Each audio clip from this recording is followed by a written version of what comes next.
Y no te estoy hablando de energías de la física cuántica, te estoy hablando de la energía de lo que somos nosotros, un espíritu que tiene que estar vivo. Por eso es que muchos cristianos están muertos. Muchos, mire la cantidad de iglesias. Cuando hablo de iglesias voy a referirme en este momento a locales, a templos que están vacías, que las sillas cada semana están vacías, que los servicios de oración están vacíos, que los servicios de discipulados están vacíos. Esta no es la única. Esta no es la excepción. La mayoría. ¿Sabes cuándo se llenan? Cuando hay una gran valla que dice, viene el apóstol fulano, viene el profeta fulano, noche de milagros, noche de sanidad, noche de profecía. Allí se llenan. Porque el ser humano, incluyendo al cristiano, está plagado ¿de qué? De pensamientos contrarios que le están robando la energía.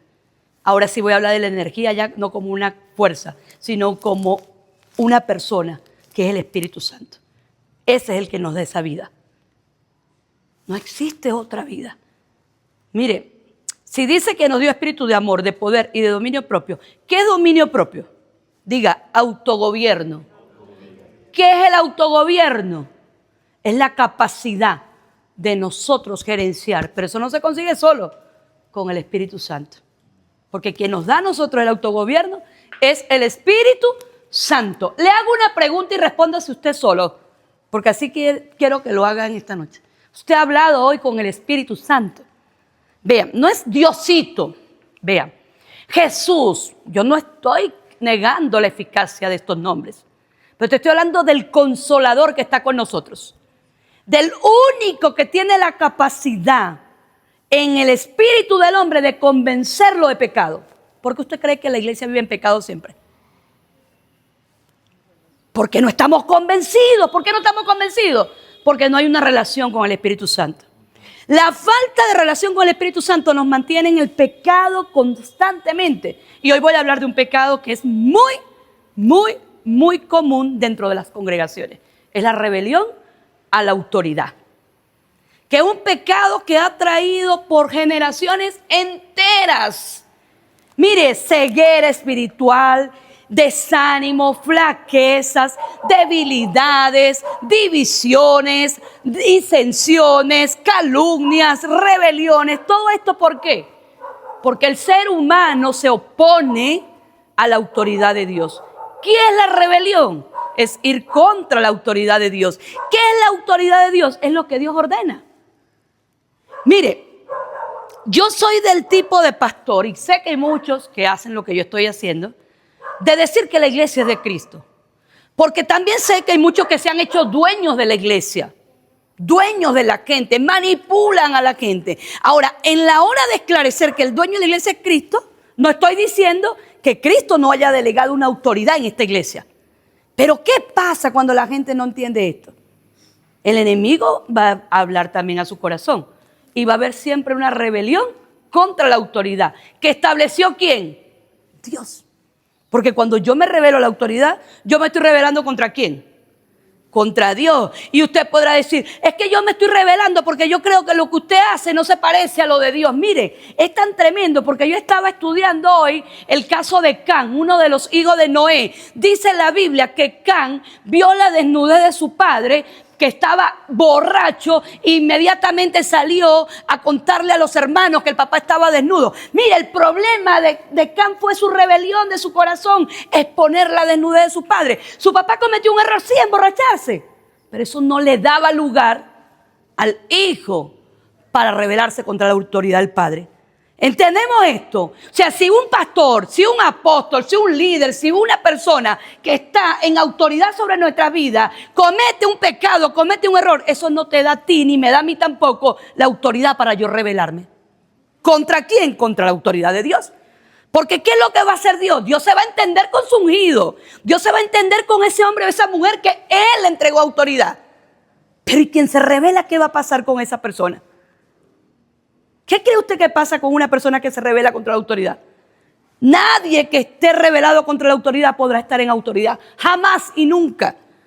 Por eso es que la historia de los rebeldes siempre es la misma. Es la muerte. La historia de los rebeldes siempre va a ser la misma. Es que La división, nunca va a estar cómodo en ningún lugar, no está cómodo consigo mismo, nunca va a estar cómodo en su hogar, no va a estar cómodo en un ministerio. Es esa gente que usted ve que brinca, salta, anda del timbo al tambo, pero nunca se planta. Mire, eso no está como una rima. ¿Sí? Por eso es que cuando usted ve, por ejemplo, un apóstol Pablo organizando unos problemas que tenía la iglesia en los Corintios, ¿cuáles eran los problemas? Es que yo soy de Pablo, yo soy de Apolo, yo soy de Cefa, yo soy de esto. ¿Qué era lo que ellos buscaban? Acomodarse al liderazgo que ellos querían. Que era la enseñanza de ayer. Nosotros debemos dejar de ver la iglesia como un restaurante de comida rápida donde los clientes tienen la razón, porque ni ustedes son clientes, ni tienen la razón cuando Dios ordena una palabra y punto. Para eso se necesita ¿qué? Rendición. Yo tengo que estar rendido. Ya va, Señor. Hago lo que dice la Biblia. Ya no vivo yo, Cristo vive en mí. Entonces, primer punto hoy para nosotros poder hablar de rebelión. El pecado de mi líder, de mi pastor, de mi profesor, de mi autoridad gubernamental, lo que sea, de mi papá, de mi mamá, no me dice a mí que yo tengo derecho de pasar por encima de su autoridad. Porque ellos se van a entender con Dios. Es así de sencillo. Y cuando nosotros logramos capturar eso, eso es una esencia. Eso lo que va a hacer ¿qué? Que nuestra autoridad sea aprobada. ¿Por qué? Por Dios. Dios la va a aprobar. ¿Y sabe qué va a hacer cuando nosotros podamos realmente resultar aprobados? Vamos a poder ejercer autoridad sobre demonios, sobre potestades, sobre huestes de maldad, sobre tronos y dominios, porque nadie que no está bajo autoridad puede estar en autoridad. Por eso es que los demonios no huyen. ¿Usted cree que el demonio huye por qué? Porque usted pega gritos en el nombre de Jesús, en el nombre de Jesús. Usted no sabe la cantidad de veces que yo he visto gente buscando liberar a un endemoniado y no lo liberan. Porque no tienen la legalidad espiritual. En el mundo espiritual esto es más real que usted hoy se haya venido a sentar aquí obligado, chicos. Porque esa es la broma. Porque cuando usted no tiene discernimiento de espíritu, usted dice, yo voy a ir porque si no el apóstol dice tal cosa. Ve, ahí hay rebelión. Y a eso hay que verlo desde la perspectiva bíblica. Mire, la Biblia enseña que nosotros tenemos que hacer todas las cosas como para Dios. O sea, cuando a mí me convoca mi autoridad, ya va, ¿me está convocando quién? ¿El Señor? Ah, pero es que yo a Él no lo veo, yo la veo a ella. Bueno, con más razón, porque la Biblia enseña cómo vas a amar a alguien que tú no ves. Diciendo, o sea, ¿cómo tú vas a decir que amas a quien no ves cuando tú aborreces lo que sí ves? ¿Ah? Ayer yo lo decía, yo pruebo de vez en cuando mi liderazgo. Porque es necesario. Hay líderes que son muy niños todavía. Y ese es el peligro de poner un líder niño, neófito, sin una vida del espíritu, una vida carnal, con muchos talentos, claro. Mire, usted sabe la cantidad de gente talentosa que está dándole sus talentos al diablo. Pero usted sabe la cantidad de talentosos que tenemos dentro de las diferentes congregaciones también entregándole sus talentos al diablo. Porque no tienen verdaderamente la eficacia en el espíritu. Por lo mismo, porque están rebelados contra la autoridad. Ah, que el don, que yo soy profeta, que esto. Si no te sujeta, usted no va a ejercer su ministerio. Porque ese es el problema también de los que no se someten a la autoridad. Usted puede haber sido ungido como profeta. Dios te pudo haber dado inclusive un llamado de apóstol, de maestro, de evangelista, de pastor, de X el llamado que Dios te haya hecho. Pero mientras no esté bajo autoridad, usted nunca va a tener autoridad. Y va a andar así como andan algunos todavía, buscando que les abran una agenda, buscando que los inviten, buscando a ver si le digo tal cosa, pero no me van a creer. ¿Por qué? Porque quien está bajo autoridad sabe que lo que dice es un sí y un amén, porque eso viene de parte de Dios. Incluso cuando yo leo Números capítulo 16, cuando Moisés, cuando Coré se levanta y dice, están allí frente al santuario y dicen, ¿acaso Dios a nosotros tiene favorito nada más a ti y a Aarón? ¿Acaso Dios a nosotros también no nos santificó?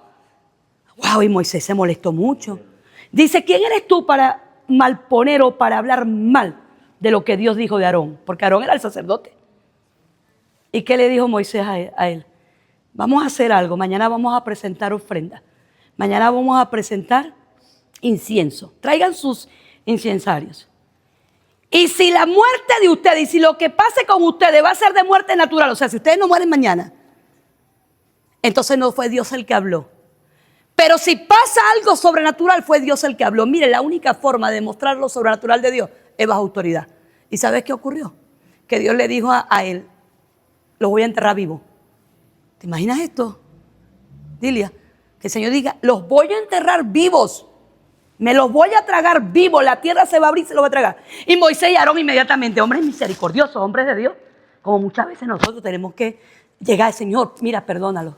Señor, no tomes en cuenta su pecado.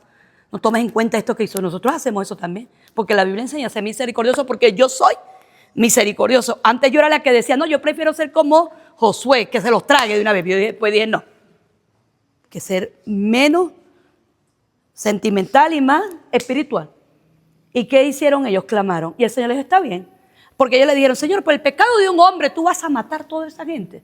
Le dijo, está bien, no lo voy a hacer. Pero dile a la congregación, porque los tipos habían contaminado 250 líderes. Por eso es que la división dentro de una iglesia nunca va a estar de afuera, ¿oyeron? Mire, un hombre o una mujer revelado se revela dentro y te divide por dentro, no te divide afuera. La división nunca va a venir de afuera. Siempre va a ser dentro de nuestro local. Gente que está ahí parada, que está en un ministerio de servidores y te están viendo a ti y todo lo condenan. O nada les parece, o nada les gusta y llegan a su casa a hablar mal del Espíritu Santo. ¿Por qué están hablando de Mabel? Porque eso fue lo que le dijo el Señor. O sea, está hablando de ti, está hablando de mí. No es contigo, Samuel, le dijo también a Samuel. No es a ti que te está rechazando ese pueblo, es a mí que ellos me están rechazando. ¿Y qué ocurrió? El Señor le dice, dile a ellos que se aparten de las tiendas de Coré. ¿Y qué pasó? Ahí llegaron y se los tragó, se abrió la tierra. Pero ¿qué pasa después?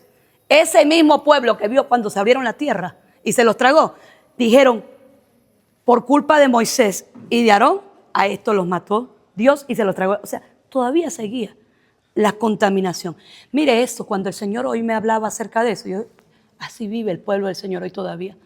¿Sabe lo que es recibir una palabra como la de ayer? Y todavía la gente seguir contaminada. Eso es para pensar mucho. Todavía nosotros querer un plato que nos guste a nosotros nada más. Nada que no me ofenda, nada que no tenga yo que incomodarme o que no toquen mis intereses. Hoy me escribe una persona para avisarme que no van al encuentro. Yo voy a orar por ti. Porque cada vez que hay un encuentro con el Señor, siempre van a haber distracciones. ¿Y sabe cuáles son las distracciones? La falta de dinero, el exceso de trabajo, el restaurante, el negocio, mis estudios, mi esto, mi aquello. Y siempre van a buscar distraernos del propósito de Dios. Pero voy a orar por ti para que vayas. Porque después que salgas de ese encuentro, tu vida jamás será igual. Porque eso es lo que ocurre en un encuentro. Cuando vamos contra todo aquella oposición. Ahora, cuando vamos que nos pagaron en el encuentro, cuando vamos como por compromiso, no cambia nada. Porque no hay un estado realmente de negación. Lo que hay es que, bueno, yo voy por compromiso. ¿Con quién es el compromiso? Primero con nosotros mismos. Porque sinceramente, mire, una persona que sabe que necesita de Cristo y que se sabe amado y se sabe perdonado es agradecido por completo. De hecho, el tema de este domingo, hace tiempo yo prediqué una enseñanza que se llamaba Mientras más lo conozco, más lo amo. Que yo recuerdo esa enseñanza como si fuera hoy y hace unos cuantos años.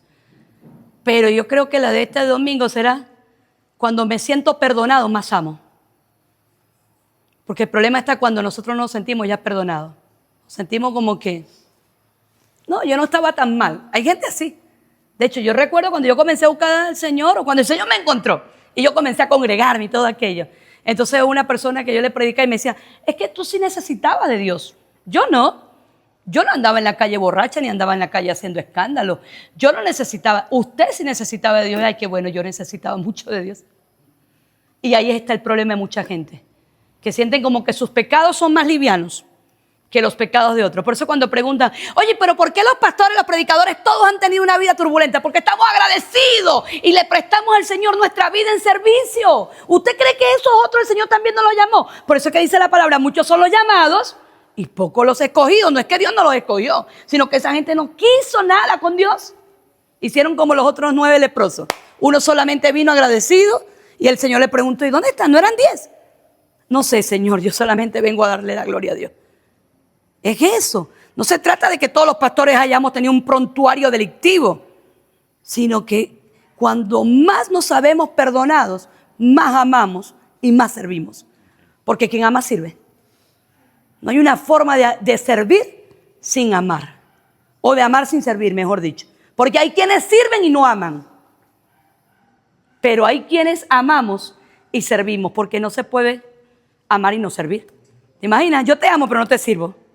O yo le amo al Señor pero yo no le sirvo al Señor realmente. Yo sirvo a mis intereses. Hasta donde la comida sea de mi agrado. Hasta donde los pastores se ajusten.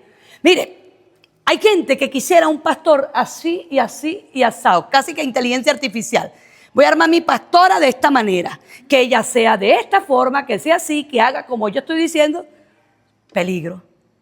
Por eso es que cuando lees números, mire, yo quiero que usted lea números en su casa. Cuando usted lea números, usted se va a dar cuenta de muchas cosas. Sí, vamos a leerlo. Lo que pasa es que es largo el capítulo, pero vamos a leerlo. La rebelión de Coré. Lo voy a leer en la Nueva Traducción Viviente. Número 16. Dice, Coré era un levita de la familia de Kehat y su padre se llamaba Ishar. Coré tenía 3 amigos de la tribu de Rubén, Datán y Abirán, que eran hijos de Eliad, y On, hijo de Pelé. Ninguno de ellos quería que Moisés fuera su jefe, y a ellos se le unieron 250 jefes israelitas que eran consejeros de la gente y muy respetados por todos. Coré y su grupo fueron a decirle a Moisés y Aarón: ya estamos hartos de que ustedes se crean los jefes de todos nosotros. Dios está con todo el pueblo y a todos nos ha elegido para servirle. ¿Por qué quieren hacerlo todo? Recordemos que Coré era un levita. Recordemos que los levitas eran los que tenían el servicio en el templo. Dice, cuando Moisés oyó esto, se tiró de cara al suelo y le dijo a Coré y a su grupo: ustedes, descendientes de Leví, son los que me tienen harto. Vengan mañana temprano con su brasero para quemar incienso y pónganlo delante de Dios. Entonces Dios elegirá a los que Él quiera que le sirvan en el santuario y solo ellos podrán hacerlo. Luego Moisés le dijo a Coré: escúchame, tú y los descendientes de Leví que están contigo. ¿Les parece poco que Dios los haya elegido de entre todos los israelitas para que le sirvan en su santuario? Dios los eligió a ustedes para que estén cerca de Él. ¿Por qué ahora quieren ser también sacerdotes? No se están quejando y rebelando contra Aarón, sino contra Dios. Ellos no tenían rebeldía o rebelión contra el sacerdote Aarón. La rebelión de ellos era contra Dios. Recordemos bien lo que les estoy diciendo desde el principio. Quien se rebela contra la autoridad que Dios constituyó, está rebelándose ¿contra quién? Contra Dios mismo. Luego Moisés mandó a llamar a Datán y a Abirán, pero ellos le respondieron: no iremos. Bastante daño nos ha hecho con sacarnos de un país en donde siempre había abundancia de alimento, como lo era Egipto. Tú prometiste llevarnos a un territorio con muchos campos y muchas viñas, en donde siempre habría abundancia de alimentos, pero solo nos trajiste a morir a un desierto donde no hay nada bueno. Y aún así quieres que te obedezcamos y te sigamos. ¿Crees que estamos ciegos? No queremos verte ni hablarte. Moisés se enojó muchísimo y le dijo a Dios: no acepte sus ofrendas.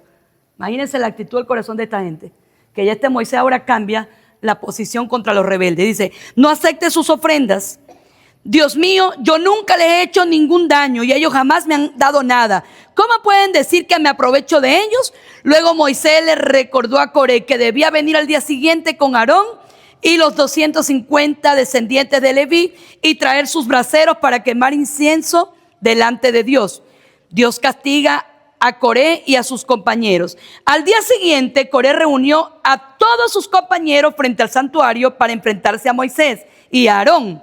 Cada uno llevaba su brasero encendido. Entonces Dios se presentó con toda su gloria delante del pueblo y le dijo a Moisés y a Aarón: aléjense de esta gente porque ahora mismo los voy a destruir a todos. Moisés y Aarón se tiraron de cara al suelo y le dijeron a Dios: Dios mío, tú tú que nos das vida a todos, no los mates. ¿Vas a destruirlos por culpa de un solo hombre? Dios le respondió a Moisés: dile a todos los israelitas que se alejen de la tienda de campaña donde están Coré, Datán y Abirán. Moisés se levantó y fue donde estaban Datán y Abirán. Con él iban los ancianos que eran jefes del pueblo. Y Moisés le dijo a todo el pueblo: aléjense de las tiendas de esos malvados y ni siquiera toquen los que les pertenece, no sea que por su culpa mueran también ustedes. El pueblo se alejó de Datán, Abirán y Coré, que estaban a la entrada de sus tiendas con sus mujeres y sus hijos. Entonces Moisés dijo: ahora verán que yo solo sigo órdenes de Dios y no actúo por mi propia cuenta. Si esta gente muere normalmente como cualquiera de nosotros, entonces significa que yo hago las cosas por mi cuenta. Pero si Dios hace algo extraordinario y se abre la tierra y se los traga vivos, no habrá duda de que ellos se rebelaron contra Dios. En cuanto Moisés terminó de hablar, la tierra se abrió y se tragó vivos a todos los que habían seguido a Coré junto con sus familias y todas sus pertenencias. Así fue como desapareció toda aquella gente. Al ver esto, todo el pueblo salió corriendo gritando: vámonos de aquí, no sea que también nosotros seamos tragados por la tierra. Enseguida Dios envió un fuego y los 250 descendientes de Leví murieron quemados. Luego Dios le dijo a Moisés: dile a Eleazar que le quite los braseros a esos malvados y apague el fuego que todavía tienen. Yo he purificado ya los braseros con fuego y ahora los descendientes de Aarón lo usarán para mi servicio. Hagan láminas con el metal de los braseros y cubran con ellas el altar. Así todos los israelitas tendrán presente lo que pasó y quedarán advertidos. Eleazar hizo todo tal como Dios se lo había ordenado a Moisés, y los israelitas quedaron advertidos de que nadie podría acercarse al altar para quemar incienso, a menos que fueran descendientes de Aarón. De lo contrario, podrían perder la vida como Coré y sus compañeros. Ahora, el pueblo vuelve a rebelarse. ¿Recuerdan lo que le estaba contando? Dice: al día siguiente todo el pueblo se reunió y empezó a acusar a Moisés y a Aarón. ¿Cuánto tiempo había pasado? Un día. Diga, al día siguiente. Querían hacerle daño y les decían: por culpa de ustedes se está muriendo el pueblo de Dios. Era culpa de ellos. Y sigue diciendo: entonces ellos entraron en el santuario, ellos dos entraron en el santuario y la nube los cubrió. Allí Dios se presentó con toda su gloria y le dijo a Moisés: aléjense de esta gente porque los voy a destruir ahora mismo. Moisés y Aarón se tiraron de cara al suelo y Moisés le dijo a Aarón: Dios está muy enojado y está castigando a la gente, así que toma el brasero y ponle carbones encendidos del altar y échale incienso y ve luego donde están los israelitas y pídele a Dios que los perdone. Aarón hizo lo que Moisés le dijo y fue a donde estaba el pueblo. Al ver que Dios los estaba castigando, empezó a quemar incienso y a pedirle a Dios que los perdonara. Aarón, por su parte, se paró entre la gente que ya estaba muerta y la que todavía estaba viva, y así detuvo el castigo de Dios. Ese día murieron 14,700 personas, sin contar las que habían muerto junto con Coré. Cuando dejó de morir la gente, Aarón regresó al santuario para reunirse con Moisés. Ahora, el capítulo 17 nos muestra algo, lo que sucede cuando la autoridad de Dios está puesta sobre un hombre. Dice: Dios le ordenó a Moisés: dile a cada uno de los jefes de tribus que te traiga una vara con su nombre escrito en ella. En total serán 12 varas. En la vara de Leví escribirán el nombre de Aarón. Lleva las varas al santuario y ponlas delante del cofre del pacto. Yo voy a hacer que florezca una de las varas, y el dueño de la vara que florezca será mi elegido para guiar al pueblo. Así el pueblo dejará de hablar mal de ustedes. Entonces Moisés le dijo a los israelitas que cada jefe de tribu debía llevarle una vara con su nombre escrito en ella. La vara serían 12 en total, entre las que estaría la de Aarón.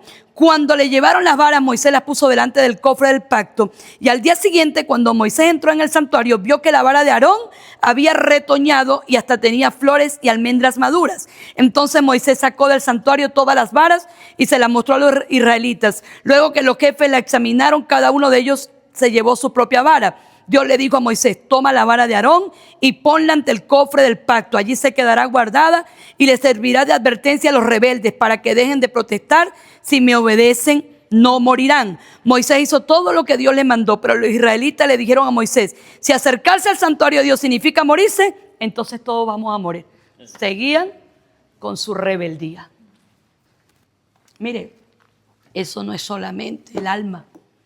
Eso no es que la gente tiene, que tiene el alma, que los traumas que le hicieron tal cosa, es rebeldía en su mente. Su corazón está rebelado contra la autoridad de Dios. Vean, este tiempo que nosotros estamos viviendo es un tiempo donde nosotros tenemos que estar más atentos a las señales, más que nunca a las señales. Nosotros estamos viviendo unos meses, desde que comenzó el año 2026, con señales visibles de lo que significa la justicia de Dios, independientemente de las formas. Recordemos que Dios es justo y Dios hace justicia. Vean, Dios utilizó a Aarón para hacer su justicia. Dios no necesitaba saber si Aarón era perfecto o no era perfecto. Dios es perfecto. Y Dios dijo que ese era su sacerdote y punto. Dios establece. ¿Quiénes somos nosotros para pelear contra la autoridad de Dios? Honestamente. ¿Quiénes somos nosotros para decirle a Dios qué tiene que hacer y qué no tiene que hacer? Vean, en el 2028, en el 2018 fue un congreso, 2008, no 2018, 2008. Yo estuve en un congreso en el Poliedro de Caracas, donde se presentaron muchísimos predicadores, hombres y mujeres de Dios. Había un hombre entre ellos que llamó mucho mi atención, que su lengua nativa era inglés, porque es norteamericano, T.D. Jakes, no sé si han escuchado de este hombre. Un hombre muy cuestionado. ¿Por quiénes? Por todas aquellas personas que sencillamente no están de acuerdo con que un hombre de Dios sea una persona influyente, que tenga recursos económicos, que tenga megas iglesias, como ellos le llaman, o les hablan inclusive las iglesias de la prosperidad, de libertad y todo lo demás. Pero ¿cómo Dios ha prosperado a ese hombre, vale? Y yo recuerdo al tema que ese hombre dio y se llamaba "La murmuración te deja sin posesión". Ese era el tema. La murmuración te deja sin posesión. Y justamente los episodios que él mencionaba tenían que ver justamente con el pueblo de Israel. El pueblo de Israel que salió al desierto y que pasaron 40 años vagando por un lugar que ellos tenían que ser nada más 11 días para ellos llegar, porque el Señor se lo había dicho que eran 11 jornadas, 11 días para entrar a la tierra prometida. Y lo más tremendo es que no entraron ninguno de ellos. Esa gente no entró. Incluso ni Moisés entró. Era tal el agobio que tenía Moisés con ese pueblo rebelde que llegó un momento que él fue y golpeó algo que el Señor no lo mandó a golpear. Y el Señor le dijo, por causa de esto, mire, aquí hay algo muy serio. La rebelión o la rebeldía me puede dañar 30, 40 años de ministerio que yo tenga. Un acto de rebelión, un acto de rebeldía. ¿Sabe los años que tenía Moisés lidiando con ese pueblo? Y en ese momento Dios le dijo, la verás, pero no entrarás. Dios no le había dicho que él iba a entrar. Dios no se lo había dicho. Dios no miente. Pero el problema no está en que Dios se haya echado para atrás. Es que él no supo mantener la palabra que Dios le había dado. ¿Por qué? Por lo blandengue que muchas veces nos convertimos nosotros. Somos blandengue con nuestras actitudes primero. Y lo otro con los otros. Como para no caer mal o no quedar mal. Mire, hoy yo estoy dando ese discipulado. Y este discipulado es para liderazgo, porque hay gente que se está preparando para liderar. ¿Sabe cuánta gente en su ministerio no brillan? Una por falta de carácter. Aunque hay gente que dice que le falta carácter. No, tienen mal carácter. Por mal carácter o buen carácter. Por mal carácter. Porque cree también que liderar un grupo de personas es sencillamente imponer. Eso no es liderar. El verdadero liderazgo tiene ejemplos, muestra con sus acciones. Como siempre yo le digo a ustedes, mire, ya que yo diga, yo no vine al servicio, ¿por qué? Pues me duele la cabeza. No es que ella es la pastora y le duele la cabeza. No, a mí me duele la cabeza también a veces, pero yo vengo. Me duele el vientre. Díganme las mujeres que me salen con el cuento que es la regla. Todavía menstruo. Pero es lo que les digo también. El problema no está en que los pastores todos tenemos un como en testimonio. No es que estamos dispuestos a servir al Señor en el llamado. Como Osman, por ejemplo. Chale, a veces decir, yo era homosexual. No, ¿sabe? El Señor me rescató de allí. Entonces la gente, el que es siempre seguirá siendo, ¿en serio? ¿Y dónde está el poder transformador de Dios? ¿Ah? Mi hermano, usted pudo haber tenido una vida de prostitución, de fornicación, de laxivia, de pornografía, de homosexualismo, de, mire, cualquier cosa que es escandalosa para el mundo cuando se entera, ¿verdad? Pero ¿y los chismosos? Los envidiosos, los mentirosos, los criticones, la iglesia está llena de eso. Porque el pecado solamente es condenado cuando lo comete ¿quién? Otro. Por eso es que hay tanta rebelión en el corazón de los seres humanos. Porque le llamamos pecado al que comete el otro, el pecado ajeno. Bien, ya tenemos claro entonces el número 16. ¿Qué les pareció? A ver, ¿quién me pudiera abrir algo de eso, contarme algo acerca de ese capítulo que acabamos de leer? Porque quiero avanzar un poco más. Ya estamos a punto de terminar, pero quiero avanzar un poquito acerca de estas rebeliones. Yo no escuché algo que tú me contaste, que tu papá no te castigaba, te decía, sí, pasa que no te Sí. mucho miedo y poca vergüenza. Mucho miedo y poca vergüenza. Entonces yo veo ahí eso, que ellos en ese momento que tuvieron miedo del día, porque el Señor estaba castigando con esa mortandad. Y obedecieron por miedo, pero lo que pasó eso, ya no se le quitó el miedo y lo siguieron, lo continuaron haciendo, porque es que no tenían vergüenza. Sí. Entonces ocurre a veces en nuestra vida. Nosotros nos acostumbramos a actuar con el látigo, entonces no lo hacemos las cosas desde el corazón. Y entonces por lo que estamos habituados a eso, al mal, a la desobediencia, a la deshonra, a la rebeldía en nosotros, está tan arraigada que hasta que solamente cuando nos examinamos y cuando somos humildes y descubrimos que tenemos un espíritu de rebeldía, de oposición contra la autoridad, es que podemos nosotros cambiar. Lo contrario, eso queda ahí, sí, sembrado. Y en el momento cuando, es como cuando buscamos a Dios cuando se nos enferma un lío. Que tengo una situación, Dios mío, sí, Señor. Ahí estoy orando, estoy en los matutinos, tratando de portar bien. Se me curó el muchacho, ya pasó ya el conflicto de mi vida. Entonces ya sigo con mi vida online, aparte del Señor. Gracias, de lejito. Diosito, gracias por el día de hoy. No, y los argumentos siempre son los mismos. No, el hecho de que yo no tal cosa no quiere decir que yo esté alejado de Dios. O el hecho de que yo no me congregue, el hecho de esto no quiere decir. Exacto. Y eso es la palabra rebelión. De hecho, la palabra rebelde, en una forma de ella se utiliza 98 veces en la Biblia. ¿Qué significa rebelión? Negarse a someterse a la autoridad de alguien superior. En términos bíblicos, casi siempre se refiere de la rebelión del hombre contra Dios. Cuando nos rebelamos contra la autoridad, nos estamos rebelando contra Dios mismo. Dios odia la rebelión. De hecho, lo dice en 1 Samuel, capítulo 15, versículo 23, que la rebelión es como pecado de brujería. La Biblia también dice lo siguiente sobre la rebelión en Isaías 63:10. La rebelión contrista al Espíritu Santo y lo convierte en tu enemigo y pelea contra ti. Si te rebelas contra la palabra de Dios y desprecias su consejo, puedes sentarte en la oscuridad y en la sombra de la muerte. Además de muchas personas que se rebelaron en la Biblia, pagaron un precio por hacerlo. Por ejemplo, nosotros vemos en Números capítulo 20 del 12 al 14 y Número 27, 14, donde Moisés se rebeló y no se le permitió entrar en la tierra prometida. Esto también se aplicó a Aarón en Números capítulo 20, 12, 14. A David no se le permitió construir el templo de Dios porque había derramado mucha sangre.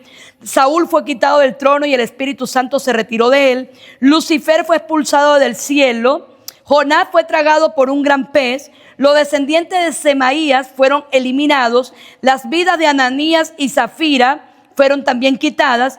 Y algunos que han tomado la comunión, que es la cena del Señor, se han debilitado, enfermado e incluso han muerto por tomarla indignamente. Ahora, si lees sobre los israelitas, ellos también fueron castigados una y otra vez. ¿Por causa de qué? De su rebelión. Ahora, esto que les comentaba a ustedes, esto es un comentario que leí de uno de los, digamos, de estos eruditos bíblicos o eruditos comentaristas de la Biblia. Dicen que podría usar mis 35 años de experiencia en este ministerio y destruirlo con tan solo un acto de rebelión. Hemos visto esto mismo suceder una y otra vez. Pastores reconocidos y sus ministerios totalmente arruinados y desacreditados por causa de ¿qué? De la rebelión. La mayoría de estos son por casos sexuales. De hecho, en estos días hubo uno, no sé si lo vieron. Yo lo compartí porque me gustó mucho el análisis que hace Samuel Adrián. Me gustan los comentarios de él. Un pastor de una congregación muy grande en Estados Unidos. Este hombre, cuando estaba en el pastorado, ya abusó de una jovencita. Y esta mujer por más de 32 años vivió con eso. Se lo dijo a los padres no le creyeron. El líder y tal, sabe que el líder no podía hacer tal cosa y que esto y aquello.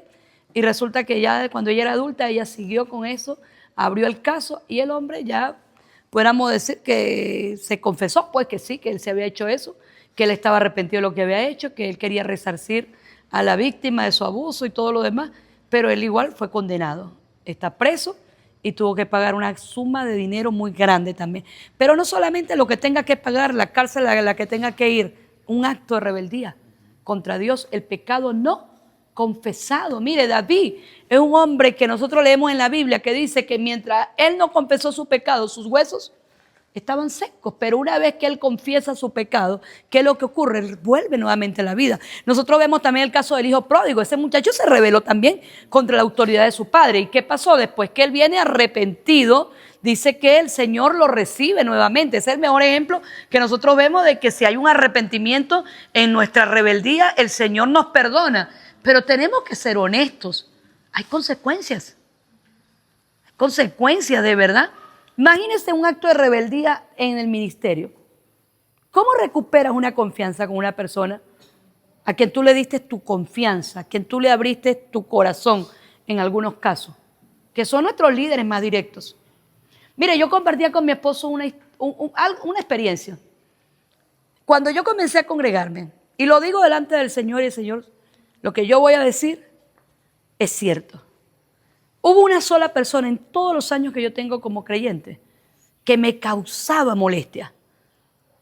Porque yo sentía que ella lo que hablaba no lo vivía. Era una persona que yo veía que era como doble cara y siempre hablaba bonito y testificaba, pero en el corazón mío se estaba alimentando, era como que una raíz de amargura contra esa hermana. Pero una cosa que Dios siempre hizo en mi corazón, y sé que lo hizo Dios, era que cada vez que había una santa cena, Dios pasaba a pedirle perdón a la hermana. Mire, en esa iglesia donde yo me congregaba, todos los últimos domingos de cada mes había santa cena. Y los únicos que podíamos tomar la santa cena éramos los bautizados en agua. Y cuando nos pasaban al frente teníamos que estar claros de que no teníamos que tener nada contra nuestros hermanos. Si alguno tenía algo contra su hermano, tenía que pedir perdón antes de tomar la cena del Señor para no comerla indignamente. Mire, era una fija. Yo siempre decía, yo no me quedaba ahí, me voy a comer esto porque igualito. No, yo pasaba, hermana, yo quiero pedirle perdón por esto. Dios mío, todos los años que yo tuve, 3 años, pidiendo perdón todos los últimos domingos de cada mes. Y me fui de allí y me fui con el corazón sano. Me fui bajo bendición. Pero tuve un caso también, yo veo a mi hermano y la amo. Dios sanó en cuanto a mi corazón, en cuanto a la rebelión. Oye, eso es peligrosísimo. ¿Cómo pastoreo yo en rebelión? O sea, ¿a quién le predico yo en rebelión? Y después me pasó con una hermana que era mi discípula y llegó a ser mi mejor amiga. Y digo mi mejor amiga porque no he encontrado todavía una persona con la que yo me hacía lo que yo hacía con esa mujer. Con esa mujer yo viajaba, con esa mujer yo dormía, con esa mujer yo comía, con esa mujer, mire, yo tenía mi corazón abierto, expuesto completamente. Había algo en mi vida que esa mujer no supiera, no. Todo. A veces yo la llamaba a 12 de la noche que yo no podía dormir, que entré en la paranoia cuando empecé a buscar aquellas pastillas para adelgazar. Esa mujer se iba a mi casa y se quedaba ahí desde las 12 hasta las 5 de la mañana que yo me durmiera. Ella viajaba conmigo por todo el territorio nacional, por todo el territorio. Viajábamos fuera del país también juntas. Era mi amiga y mi hermana. Pero ¿qué pasó con ella? Cuando yo comienzo a decir que nosotros no somos evangélicos, que somos hijos de Dios, porque el Señor me lo habló, ella comenzó a hablar a mis espaldas. Y ella causó una división en la iglesia. De hecho, una de mis discípulas más fieles que yo tuve, ella la sacó de la iglesia. Y hoy se congrega en otra iglesia. Ella envenenó el corazón de esta mujer. Ella nunca me dijo a mí, yo no estoy de acuerdo con usted por esto y por esto. No, seguía siendo mi amiga. Y yo sí comencé a notar que ella se sentaba siempre en el último asiento, cuando era la mujer que siempre estaba al frente mío, porque era mi escudera. Ella comenzó a sentarse de último. Cada vez que yo predicaba, ella estaba observándome mucho y se movía y se paraba. A veces yo llegaba y ni me saludaba. Se hacía la loca como que sí. ¿Qué pasó con ella? Y un día terminé yo de predicar porque yo veía que terminé de predicar y se me iba. En la feria navideña le dije a ella, y era una mujer colaboradora, le dije, necesito que compre 2 paquetes de Coca-Cola. Déjame ver si tengo, porque yo de verdad ahorita no tengo. Dejó de ofrendar, dejó de diezmar, dejó de sembrar, se convirtió en una persona más bien hostil. Con los hermanos ella siempre era así como que lo miraba así por debajo así del hombro, ella era mejor que todos. Esa era su actitud y no había sido así. O sea que la rebelión no comienza de la noche a la mañana. Eso se está fraguando en el corazón de un ser humano. ¿Qué pasó por último? La última vez que yo la pude capturar, yo terminé de predicar. ¿Sabes que yo terminé de predicar? A mí la gente me aborda. Pero desde el púlpito, con el micrófono, le dije, hermana, la nombré por su nombre. No te vayas, que necesito hablar contigo antes de que te vayas. ¿A mí? Sí, a ti. Y la agarré. ¿Qué pasa contigo? ¿Por qué tú has cambiado tanto? Nada, no pasa nada. Y yo le pregunté, ¿tú realmente quieres estar aquí? ¿Y sabe cuál fue su respuesta? Yo no estoy aquí por usted, yo estoy aquí por Dios. Y yo, ok, listo. No la vi más, dejó de asistir. Un día me consigo al pastor donde ella se congregó y él me dice, hermana Mabel, ¿sabes que antes de las ovejas prefiero un pastor? Me dijo así. También yo creo que él quería como que entrar conmigo en esa conversación. La hermana fulana de tal me dijo que se vio de su iglesia porque ella no estaba de acuerdo con su visión. Y yo, oye, pastor, a mí nunca me lo dijo. Pero si ella se siente bien allá con usted, bien. Esa amistad se acabó, se arruinó. A los años ella comenzó con una enfermedad degenerativa. Ella murió de esa enfermedad, flaquita, sequita. Yo comencé a sentir por ella más compasión de la que ya yo sentía. Una vez me fue a pedir perdón, pero nuestra amistad nunca volvió a ser la misma. Porque la rebelión tiene consecuencias graves. Por eso es que si nosotros estamos rebelados contra la autoridad, tenemos que apartarnos, pedir perdón. Tenemos que ser honestos realmente delante del Señor. Por eso es que no vamos a prosperar jamás. Nadie rebelado contra la autoridad va a prosperar. Nadie. Mire, cuando yo tengo mi autoridad, yo la primera persona que tengo que ir es a mi autoridad. ¿Sabes, apóstol? Yo tengo este don, Dios me mostró, Dios me habló. Yo, sí, tienes el don, chévere, buenísimo. Vamos a formarte. Porque los apóstoles tenemos la unción para hacerlo. Pero comienza a buscar por acá y comienza a buscar por allá y comienza a escuchar de aquí y comienza a escuchar de allá, que no tengo nada en contra con que usted escuche, yo también escucho, pero el problema está cuando yo bebo de muchas fuentes y comienzo a mirar mal a mi autoridad. Entonces yo quiero hacer de mi autoridad un híbrido. Yo quisiera que el apóstol fuera así, asado, así y asado y con esto. Me encantaría que ella fuera así, así. El problema está allí, porque no nos estableció el hombre, nos estableció Dios. Y Dios para cada persona siempre va a tener una unción específica. Siempre. Siempre va a haber un manto específico para cada congregación, para cada ciudad. Dios no habla a esta casa como le puede hablar quizás a otra casa. Y no es porque Dios tenga predilecto ni tenga mensajes duales. No, Dios sabe la necesidad que tiene el ser humano. Porque si usted está aquí, usted tiene que saber que usted está acá para ser formado en su carácter.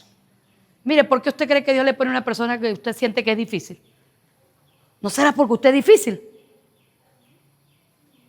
Y no se quiere sujetar, no se quiere someter.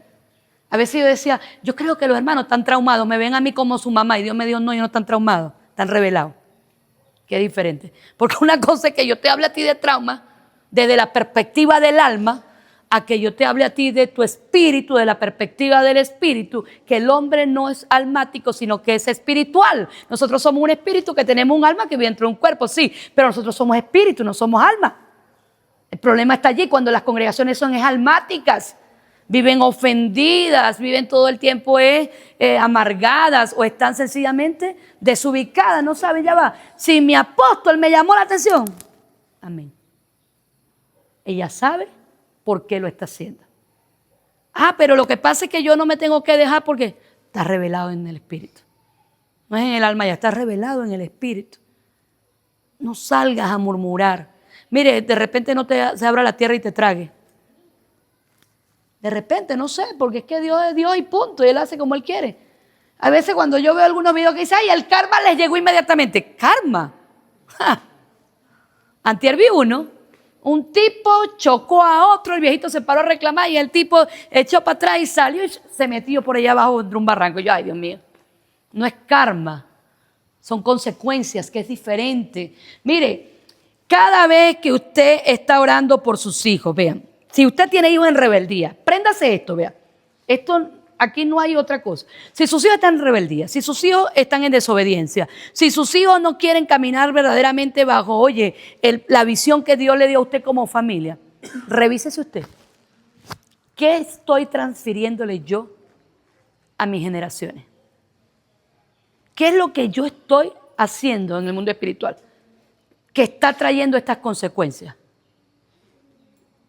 Porque cuando yo me someto, esos hijos míos se van a someter. En el nombre de Jesús. Le vamos a hablar al espíritu de ellos, porque ellos no son almas, son espíritu igual que usted y que yo también. Y le vamos a hablar por el espíritu. ¿Por qué? Porque cuando me rebelo contra la autoridad de Dios, yo no tengo una comunión con el Espíritu Santo. ¿Usted cree que el Espíritu Santo es peleón?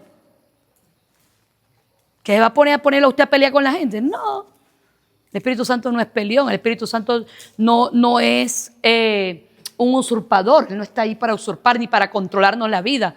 Está para que tengamos autogobierno, para que seamos gente dócil. Mire, una característica de un rebelde es la forma como se expresa. Una característica de un hombre obediente, una mujer obediente, es sumiso, es dócil, es amoroso, es amable. Ah, pero es que yo tengo ese temperamento difícil. No te estoy hablando de temperamento, te estoy hablando de carácter ahora. Mire, hay gente que en serio, que cuando te dicen a ti algo, ay, tu mami es tal cosa, y entonces, mi mamá, ¿es así? No creo. Sí, porque esa mujer está siendo regenerada por el Espíritu Santo. Antes no éramos así, claro que no éramos así. Ah, hombre, yo parecía un chirel. Sinceramente, yo era un chirelito. Yo era como que le llaman fosforito. Mecha corta, así. Me encendía rapidito. A veces yo tengo conversaciones en mi matrimonio y le digo a mi esposo, amor, hay que hacer esto y que la gente no se le habla así, porque nosotros podemos tener ganas de decir cosas, claro que sí, pero nuestro carácter está siendo transformado por el Espíritu Santo. Entonces, si no nos sometemos, mis hijas, las mujeres que estamos acá, no vamos a tener autoridad, porque el problema está ahí también, que queremos que se nos sometan los demonios, pero nosotros nos sometemos a los maridos, no nos sometemos a nuestra autoridad. Hay que bajar esto, ¿ve? Yo aprendí a bajar esto. Esto es difícil bajarlo. Y se los confieso porque a mí me ha costado mucho. Y me ha costado en mi fuerza, pero en el espíritu no me cuesta nada. Cuando estoy en el espíritu y no digo que ando hoy en la carne y mañana en el espíritu, no es que andamos todo el tiempo, ¿sabes? ¿No? Pero cuando uno está en el espíritu, ahorita que estamos estudiando, leyendo, venimos acá y oramos los sábados en la mañana y damos un discípulo. Mire, no hay chance, chicos, para andar en la carne. ¿Cómo? Estamos ocupados con el Señor. Estamos más involucrados ahorita, juntos como matrimonio también, en la obra. Mi esposo se levanta, mire, cuando nosotros nos levantamos a hacer ejercicio, yo me levanto a leer la Biblia en el cuarto y ya lo consigo ahora ya escuchando. ¿Cómo que se llama la pastora que tú escuchas? A Lynn Nifón. Y a él le gustan las mujeres que hablen con temple, ¿vale? Parece la mujer de él también. Le gusta escuchar a esa mujer y a mí me gusta cuando yo salgo de mi cuarto y lo consigo él escuchando a esta mujer que habla tanto de guerra espiritual, que habla de la rebelión, que habla de esto. Y yo, qué bueno. Necesitamos desarrollar eso en nuestra casa. Dejar de criticar tanto y entender que el demonio va a huir de nuestra casa cuando nosotros nos sometamos al Espíritu Santo de Dios. Amén.